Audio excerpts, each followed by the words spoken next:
Hello प्यारे बच्चों, आशा करता हूँ आप सभी ठीक होंगे, अच्छे से घर पे पढ़ाई कर रहे हैं।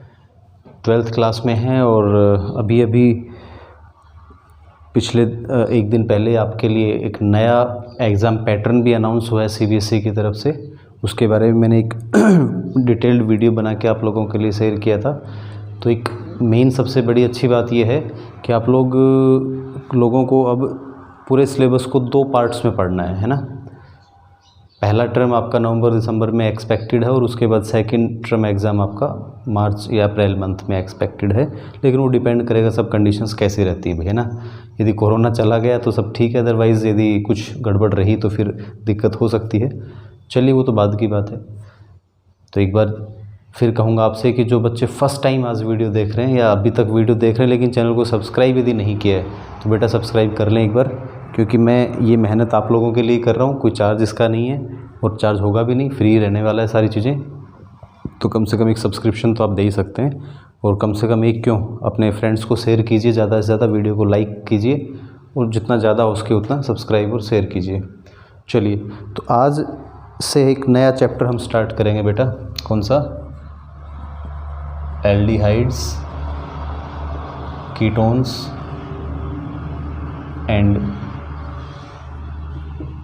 Carboxylic acids. इससे पहले 2 चैप्टर जो हम डिस्कस कर चुके हैं, पूरा मैंने कंप्लीट वीडियोज़ उनके आपके साथ शेयर किए हुए हैं, प्लेलिस्ट बनाई हुई है मैंने, आप प्लेलिस्ट देख सकते हैं जाके। हेलोअल्केन और हेलोएरिन, और उसके बाद फिर हमने अल्कोहल, फिनोल और ईथर हमने पूरा डिस्कस कर लिया है।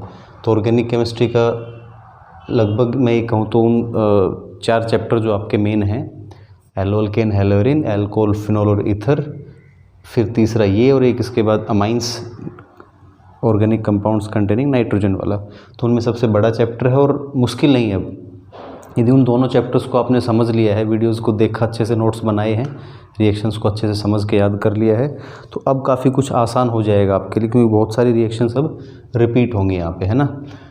ठीक है बेटा।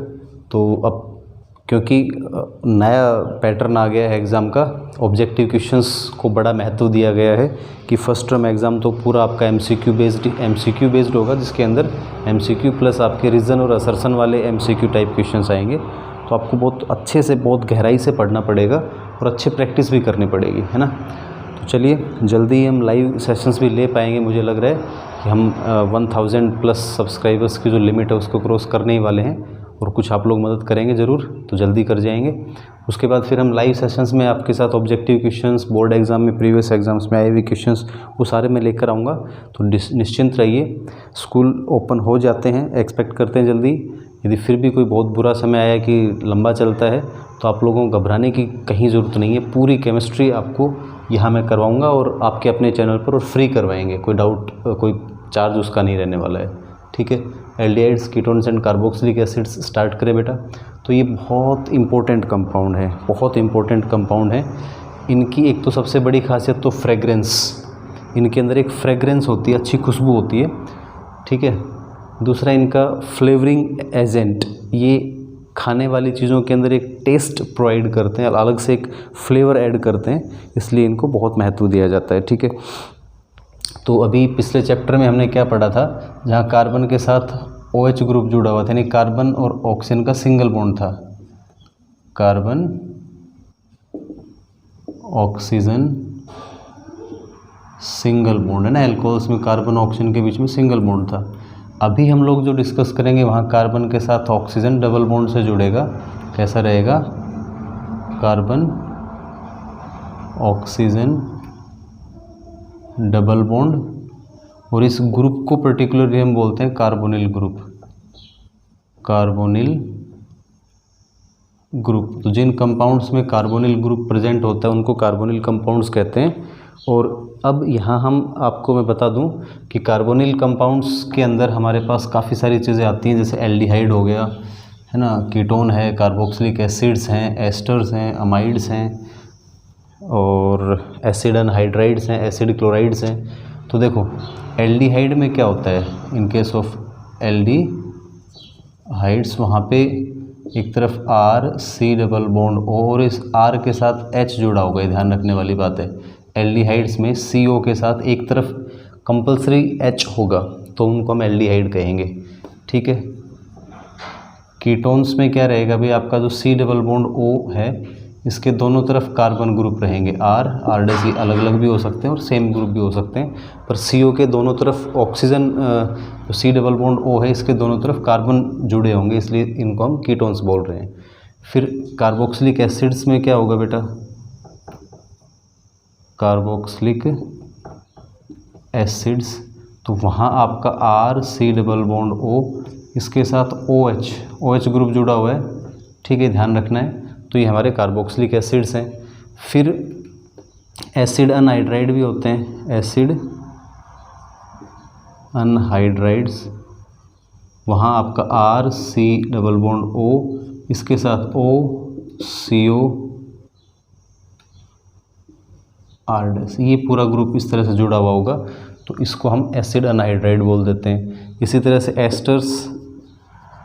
एस्टर्स में RCO O R डैश, ये वाला ग्रुप यहाँ पे एक्स्ट्रा जुड़ा हुआ है पूरा, OR ग्रुप ना एस्टर्स में। फिर आपके अमाइड्स भी होते हैं, अमाइड्स में RC double bond O NH2 group रहेगा, अमाइन वाला ग्रुप NH2 ग्रुप रहेगा। इसी तरह से एसिड क्लोराइड्स, एसिड हैलाइड्स भी कह देते हैं हम, एसिड हैलाइड्स, तो वहाँ पे RC double bond O X, या अभी क्लोराइड लिखा तो Cl लिख दें। इस तरह से ये हमारे different type of carbonyl compounds हो सकते हैं, जिसमें से लकीली आप लोगों के लिए एक अच्छी बात बेटा ये है कि सभी को नहीं पढ़ना आपको, है ना, नहीं तो फिर बहुत लंबा काम हो जाता। तो मैं कहूँगा लकीली हमें सिर्फ 3 पढ़ने, first 3 we have to study only this one and this one, aldehyde, ketone and carboxylic acids, ये हमें पढ़ना है, बाकी हटा देते हैं। बाकी की डिटेल्ड स्टडी अब हमारे सिलेबस में नहीं है कार्बोनिल कंपाउंड्स की, इनकी कहीं थोड़ा बहुत नाम आ सकता है, किसी रिएक्शन में यूज़ हो सकते हैं, बट मेनली हमें इन तीनों पे कंसंट्रेट करना है, aldehyde, ketone and carboxylic acids के बारे में पढ़ना है, ठीक है भाई। अब देखो कुछ जर्नल बातें जो इनके बारे में हमें और डिस्कस करनी चाहिए, वो क्या हैं कि इसमें जो फ्रेग्रेंस की जो मैं बात कर रहा था कि भाई ये लोग ये कैसे हैं, फ्रेग्रेंस और एक इनका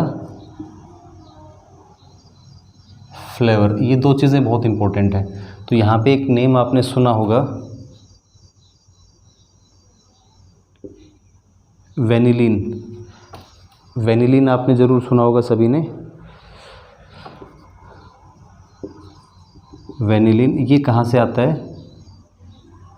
वेनिला प्लांट से, वेनिला जो प्लांट है उससे निकाला जाता है, और इसका फॉर्मूला भी आपको यदि ध्यान रहे तो बेंजीन रिंग, ठीक है, उसके साथ OCH3, यहाँ पे एक एल्डिहाइड ग्रुप रहेगा, ठीक है, और एक OH ग्रुप, ये इसका फॉर्मूला, केमिकल फार्मूला है वेनिलिन का। आइसक्रीम्स वगैरह में ऐड किया जाता है फ्लेवर के लिए। उसके बाद सैलिसिल एल्डिहाइड, सैलिसिल एल्डिहाइड आपको कहाँ से मिलेगा बेटा, सैलिसिल एल्डिहाइड आपको मिलेगा मेडो स्वीट, सैलिसिल एल्डिहाइड, तो ये आपको मेडो स्वीट प्लांट उससे निकलता है, और इसका फॉर्मूला क्या होता है, बेंजीन रिंग के साथ CHO और OH, ये इसका सैलिसिल एल्डिहाइड का फॉर्मूला हो गया।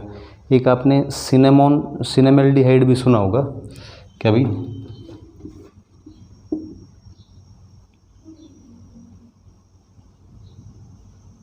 सिनेमेल्डिहाइड, सिनेमोन से निकलता है। तो सिनेमेल्डिहाइड का फॉर्मूला क्या होता है भाई, benzene ring, CH double bond CH CHO, ठीक है, ये इसका फॉर्मूला रहता है, केमिकल फार्मूला। तो ये बहुत इंपॉर्टेंट कंपाउंड है, और कुछ और कंपाउंड्स इस तरह के। तो aldehyde, phenol and carboxylic acids का main use as a fragrance material, मतलब परफ्यूम्स वगैरह में यूज़ कर सकते हैं।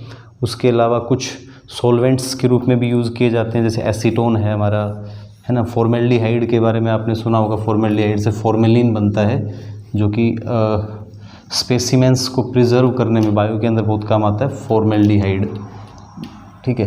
तो ये इसके कुछ यूजेस वगैरह हो गए। इसके बाद नोमेनक्लेचर एंड स्ट्रक्चर की बात करें, नोमेनक्लेचर IUPAC, तो वैसे आसान है नोमेनक्लेचर, तो आप 11th क्लास में पढ़ चुके हैं। कुछ मैंने जनरल ऑर्गेनिक केमिस्ट्री जब स्टार्ट किया तब भी आपको करवाया था। तो यहाँ पे पहले तो कॉमन नेम की बात करते हैं। तो जब कॉमन नेम्स की बात आती है तो बेटा यहाँ पे सबसे मेन चीज़ एल्डिहाइड में आपको जो याद रखने हैं CH3CHO, एसिटल्डिहाइड हो गया, एक HCHO फॉर्मेल्डिहाइड हो गया, एक बेंजल्डिहाइड बेंजीन रिंग के साथ CHO जुड़ा हुआ है तो बेंजल्डिहाइड हो गया। ये कुछ एल्डिहाइड है मेनली जो जिनके IUPAC नेम से ज़्यादा कॉमन नेम यूज होते हैं। इसी तरह से कुछ कीटोन्स में जैसे एसीटोन CH3COCH3 एसीटोन है ना। उसके बाद एसीटोफिनोन आप यहाँ पे दिखा सकते हो COCH3, ये एसीटोफिनोन। बच्चों को नेम से स्ट्रक्चर ध्यान नहीं आता तो ध्यान रखना एसीटोफिनोन। प्रोपियोफिनोन भी दिखा सकते हैं हम, CHCO CH2CH3 प्रोपियोफिनोन। क्या बोलेंगे इसको हम, प्रोपियोफिनोन। एक बेंजोफिनोन और होता है अभी, बेंजोफिनोन में क्या होता है, बड़ा इंपॉर्टेंट है, ध्यान रखना। बहुत सारे बच्चे लगभग 99% तो नहीं लेकिन 95% से अब वो बच्चे बेंजोफिनोन का स्ट्रक्चर नहीं बना पाते हैं, तो इसलिए मैं बता रहा हूँ ये क्या है, बेंजोफिनोन।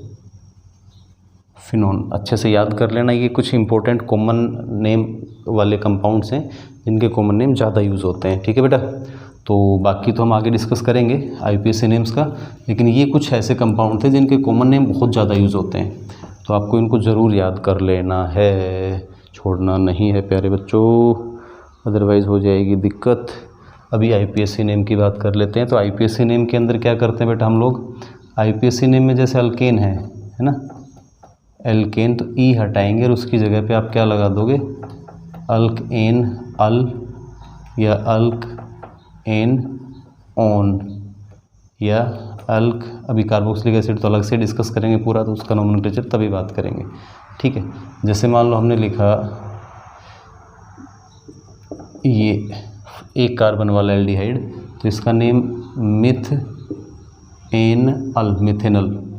फिर मैं लिखता हूँ CH3CHO, तो 2 कार्बन है इसमें, तो कार्बन, और ध्यान रखना नंबरिंग यहाँ पे एल्डिहाइड्स में हमेशा उस कार्बन से शुरू होगी जो कार्बोनिल कार्बन होगा, ठीक। कार्बोनिल कार्बन से नंबरिंग स्टार्ट करेंगे तो 1 2, तो ये हो गया इथेनॉल,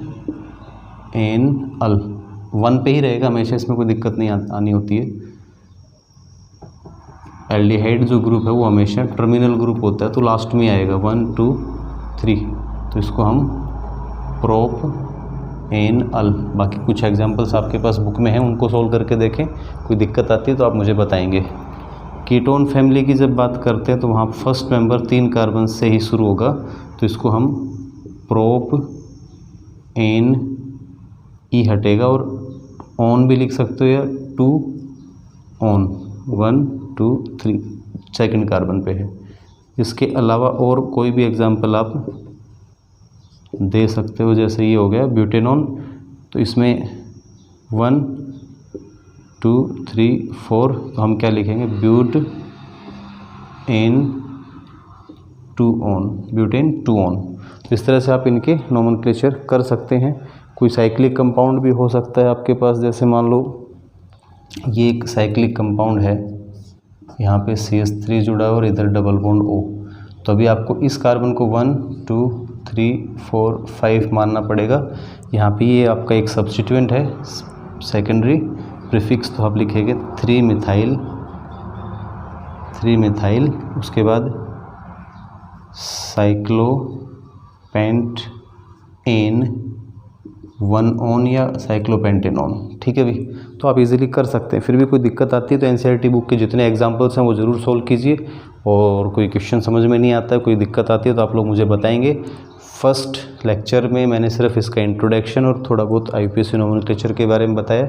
इंपॉर्टेंट चैप्टर है, बहुत इंपॉर्टेंट चैप्टर है, इसमें बहुत सारी नेम रिएक्शंस आएंगी। ऑर्गेनिक केमिस्ट्री का मैंने कहा थोड़ा बड़ा है और सबसे ज़्यादा इंपॉर्टेंट चैप्टर है, सबसे ज़्यादा स्कोरिंग भी है, सबसे ज़्यादा मार्क्स का भी ये है, कॉम्पिटिटिव एग्ज़ाम्स के पॉइंट ऑफ व्यू से भी और बोर्ड एग्ज़ाम्स के पॉइंट ऑफ व्यू से भी। तो अभी आपको जान लगानी है बेटा, पूरी मेहनत करनी है, और हमें अपना एक टारगेट सेट करके देखिए, जब आप लोग मेहनत करेंगे, आप लोग मुझे फीडबैक देंगे तो मुझे पता लगेगा, और तब मैं उसके अकॉर्डिंगली अपना जो सिस्टम है उसको इम्प्रूव करूँगा, या कहीं भी थोड़ी बहुत कोई दिक्कत है उसको ठीक करेंगे। तो प्लीज़ मैसेज ज़रूर करें मुझे, कमेंट सेक्शन में जाके बताएं ज़रूर कि सर ये प्रॉब्लम है, या ये अच्छा लग रहा है, ये इसमें और ठीक हो सकता है। थैंक यू, लगे रहिए, व्यस्त रहिए, मस्त रहिए।